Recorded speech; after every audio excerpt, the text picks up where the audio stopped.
Imagine a world where, well, the monumental structures of power, wealth, and governance we've always known are kind of on the cusp of this radical, centuries-long upheaval. A huge shift. Yeah, exactly. Now, what if in the middle of that seismic shift, your everyday laptop, not some massive military force, becomes your most potent tool, your greatest weapon? It's a really provocative idea to start with. It really is. And that's the core question behind our deep dive today. We're digging into a truly prescient book, a text that, for years just simmered under the surface, but now, especially in the crypto world, it's become almost legendary. Right. There's even that rumor, isn't there? That whisper, that it might have subtly influenced Satoshi Nakamoto himself. We're talking about The Sovereign Individual. Authored by William Rees-Mogg and James Dale Davidson. And published way, way back in 1997. Almost unbelievable looking back. So our mission here is to extract the most potent nuggets of, knowledge and insight from this really foundational work. Yeah, we've gathered key excerpts, analyses. To help you understand how this long-term vision, a world reshaped by digital tech, AI, crypto, could profoundly alter your future. And maybe how you can thrive in it. Okay, let's really dig into this. A book from 97 that somehow seems to describe our present and maybe our future with, frankly, unnerving accuracy. It is truly remarkable how foresightful they were. And when you think about the authors, William Rees-Mogg, former editor of the Times, known European skeptic, partnered with James Dale Davidson, a savvy U.S. investor, conservative publicist. An interesting pairing. A fascinating combination, yeah. And they produced this central thesis that digital tech would dramatically escalate global competitiveness, inequality, instability. Moving into more fragmentation. Exactly, societal fragmentation, and a gradual but significant shrinking of governments. Wow. And their vision for this emerging, often kind of harsh new world was that only these sovereign individuals. That's their term for them. Yeah, their term. Those who are exceptionally talented, self-reliant, technologically adept, only they would genuinely flourish. And what's wild is that, like you said, 1997, the book initially barely made a ripple, right? Finally noticed. It really started gaining serious momentum, serious recognition only in recent years. Almost perfectly timed with Bitcoin's rise. Totally. I remember Alistair Campbell, Tony Blair's former chief of staff, calling it the most important book you've never heard of. That was back in 2012. Mm-hmm. And then Peter Thiel, co-founder of PayPal in 2014, said it influenced him more than any other book. Which is incredibly high praise. Especially from him, someone so, instrumental in shaping our digital financial world. And what's particularly striking, I think, isn't just the general foresight. It's the almost uncanny specificity of some predictions. Like what? Well, they envisioned a new digital currency.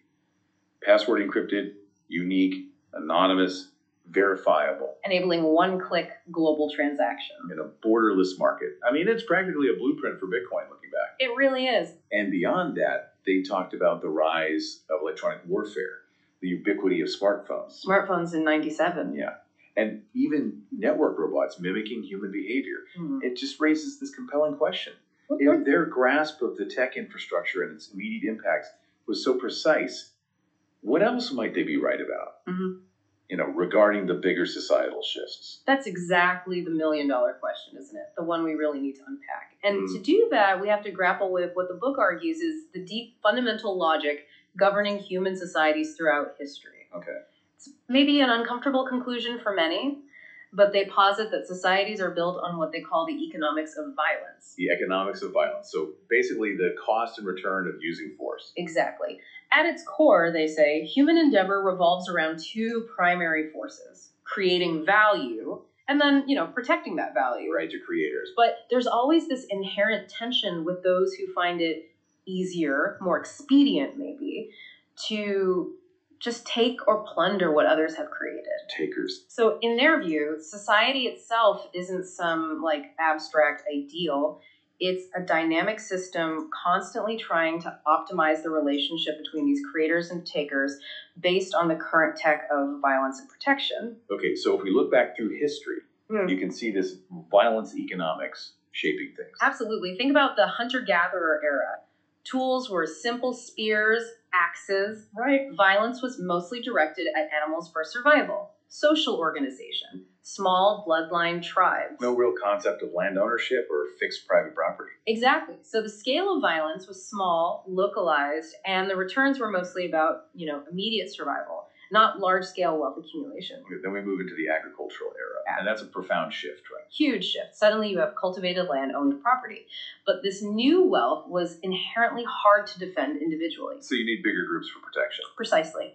This led to larger hierarchical organizations, landlords, feudal lords, eventually kings. And as the technology of violence evolved, better weapons, organized armies, the scale of protection and coercion had to grow too. Competition for land, for labor, intensified. The cost of protecting yourself just got too high for one person or family. Which necessitated these larger centralized power structures. Makes sense. Then boom, the industrial era. Industrial machines mean productivity just explodes. But all this new concentrated wealth factories, infrastructure, it's also incredibly vulnerable. Right. And at the same time, the tools of violence get way more potent. Rifles, cannons, battleships. Much more destructive. So private industry couldn't really protect itself against that new scale of force. Which leads to the formation of nation states as we really know them.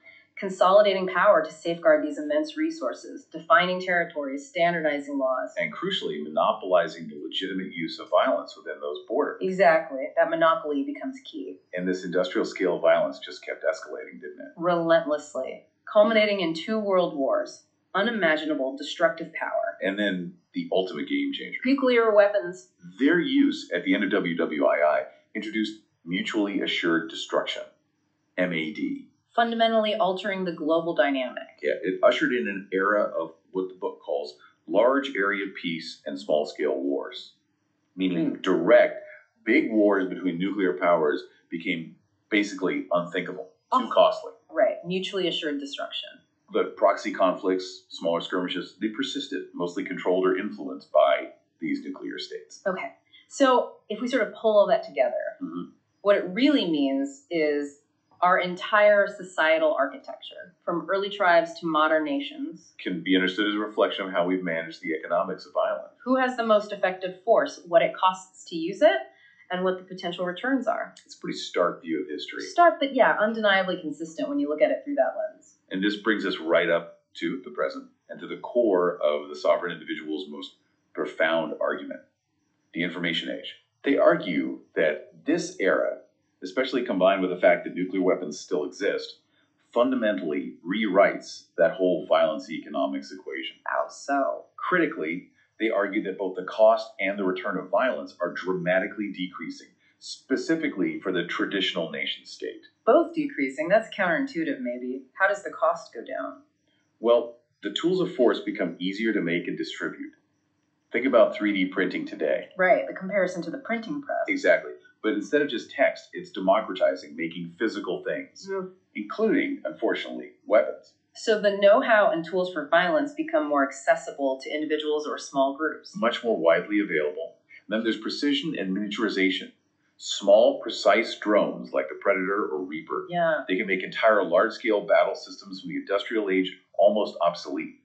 The strategic game has fundamentally shifted away from massive armies and navies. Okay, so the cost changes. What about the return on violence decreasing? Well, think about ubiquitous surveillance. Networked cameras everywhere. Digital footprints. Makes it harder to get away with things. Exactly. Violent acts are far more likely to be recorded, broadcast, tracked, deterred. And maybe more importantly, the nature of value has shifted dramatically. From physical to intellectual labor, brain power, creativity, digital skills in the information age are just worth so much more economically than physical labor. Right. So conquering land, enslaving populations with the traditional returns on violence, they become economically inefficient. Why bother? The focus shifts to knowledge, tech, energy. Which are increasingly sought and extracted through non-violent, often digital means. Cooperation over coercion, in a sense. And this is where crypto, like Bitcoin, becomes absolutely pivotal in their argument. Completely.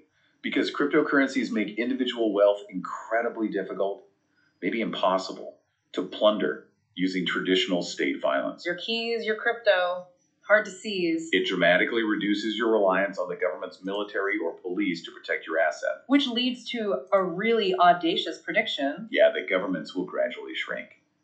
And individuals will effectively transition from being citizens to being customers. Customers of governance. In a way, yes. A government could become like a service organization you hire and fire if you're dissatisfied. Like outsourcing security or infrastructure? Kind of like that, yeah. Right. Like hiring a contractor or, to use their analogy, even a mercenary force for specific services you value. Wow, that's a radical rethinking of the state. And if you connect that to the bigger picture, it suggests a profound redefinition of power itself. We need to remember. What's that? Nation states and their sovereign currencies. They're relatively new. Barely 300 years old in the grand scheme of things. Good point. Not permanent fixtures. Not at all. The author suggests crypto and future tech could indeed replace them, or at least massively diminish their functional necessity. Because in a world dominated by software and info. As the book says, wealth is information, weapons are information, and land is information. And the reverse. Information is wealth, weapons, and land.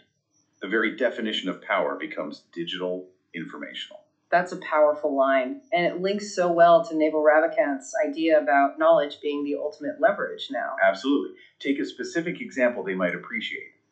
Quantum computing. Poses a threat to Bitcoin's encryption, right? Theoretically. Theoretically, yes. But what's happening right now, intense, rapid development of quantum-resistant cryptocurrencies. Already underway. Exactly. So understanding that knowledge, being at the forefront of those developments, knowing which algorithms might secure future digital assets. That puts you right at the cutting edge. Immediately. At the cutting edge of future wealth creation and protection, it becomes a race of knowledge and adaptation, not physical force. So the ability to project physical force just matters less. It diminishes significantly in value when the most valuable assets are intangible, easily moved across borders instantly. And when using traditional violence is easily tracked and brings huge economic and reputational costs. Precisely. It becomes a losing game for the old powers. Okay, so here's where it gets really interesting for me. The book argues the sovereign individual's ultimate win isn't about fighting the old system head-on. No violent overthrow necessary. Instead, it's about a strategic, calculated opting out. Making the state's violent machinery just irrelevant to your life. Not confrontation, but a bypass. Exactly. Think about the printing press analogy again. Gutenberg didn't need an army against the Pope. He just printed the Bible, decentralized information, empowered individuals, and gradually, over time, eroded the church's monopoly on truth. So the sovereign individual uses a similar strategy. Yeah. They don't need to control vast physical resources, mines, factories, silos. Okay. The key is making your most important assets, your intellect, your value creation, your wealth, portable, movable. Beyond the practical reach of the old system's grasp. Exactly. We see it today, right? How so? Your wealth in Bitcoin, secured by, say, 12 words in your head, almost impossible for any state army to physically confiscate. Or your income, derived from remote services paid by global clients, settled peer-to-peer through decentralized networks. Makes it incredibly hard for one single tax authority to effectively grab it. Because the fundamental weakness of state violence is geography. It's bound by borders. Right. When your body, your assets, your income can easily switch locations, the cost for the state to coerce you skyrockets. While the benefits for them plummet. It just becomes a losing proposition for the state to even try. So the strategy emphasizes purchasing power, not necessarily physical ownership. Absolutely. With enough uncensorable digital cash, like Bitcoin, you don't need to own the steel mill. You just buy the steel you need. From any willing seller anywhere in the world. And think about emerging tech that decentralizes physical production too. Like hydroponics, vertical farms. AI-driven precision agriculture, making local, even container-sized automated farms capable of feeding whole communities. Which reduces reliance on those big centralized food systems. Systems that are inherently vulnerable to state control or disruption. Decentralization makes populations more resilient. And here's the really powerful implication, the feedback loop. What's that? A state that tries to use coercion, tries to control material resources to punish or compel these sovereign individuals. Is basically committing economic suicide. Right. It signals to global capital, global talent, this place is unsafe, unpredictable. And what happens then? That capital and talent just flows away swiftly to places with clearer rules, better property protection. Like water to a low-lying area, as the book puts it. The global market itself, in this model, actively punishes coercion. It just turns traditional power dynamics completely upside down. It's paradigm shifting stuff. So understanding this massive shift, the really crucial question for you listening is, How does one become a sovereign individual in this world? Yeah, what are the practical steps? Well, the book presents it as a grand transformation, unfolding over decades, maybe centuries. Like the early internet seemed unlikely for global business back then. Exactly. But they outline 3 essential pillars, sort of guiding principles. Okay, pillar 1. First, cultivate a globalist mindset. Become a world citizen. The digital world is inherently borderless, infinite.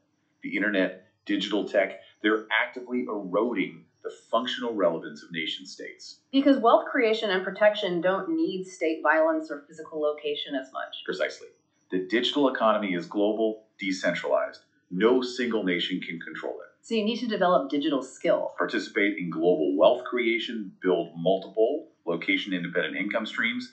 That gives you freedom, resilience. Okay, makes sense. Pillar 2. Second, critically evaluate and, where it makes sense, selectively opt out of traditional education and learning systems. Jump out. Yeah, or at least don't rely on them solely. Yeah. The future demands real skills, influence, reputation, networks. Yeah. Not just rote learning or old credentials. The old divides, blue collar, white collar, educated, uneducated, are fading. Becoming increasingly irrelevant. Those clinging too tightly to maybe mainstream elite university paths might risk getting trapped in a declining system. Because innovation comes from the edges? Often, yeah. Yeah. The book emphasizes that.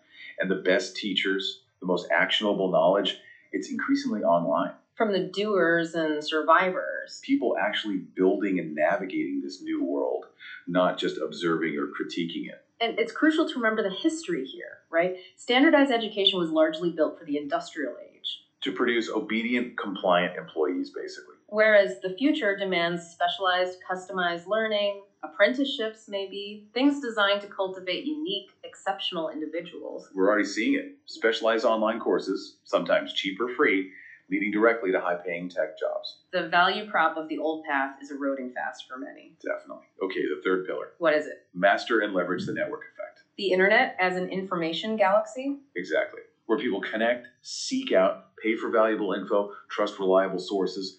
The network effect infinitely amplifies opportunities for valuable individuals and their unique knowledge. So a sovereign individual finds their niche. Based on their specific knowledge, skills, experience.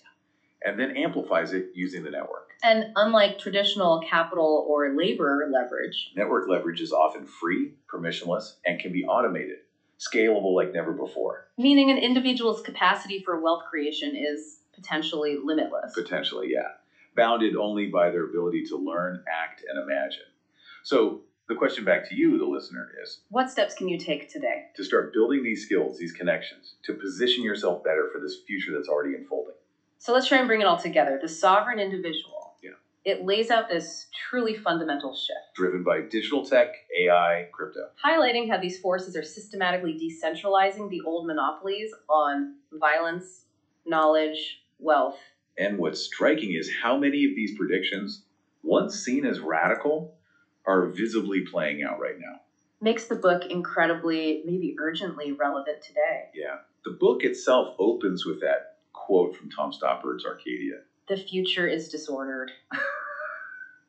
Which just perfectly captures their vision, right? Yeah. A non-linear, asymmetric world. Mm-hmm. Increasing density, speed, opportunity, but also uncertainty. Especially in how knowledge, skills, and energy are exchanged. Absolutely. Yeah. It's not just a prediction. It feels like a frame for understanding our somewhat chaotic present. Definitely.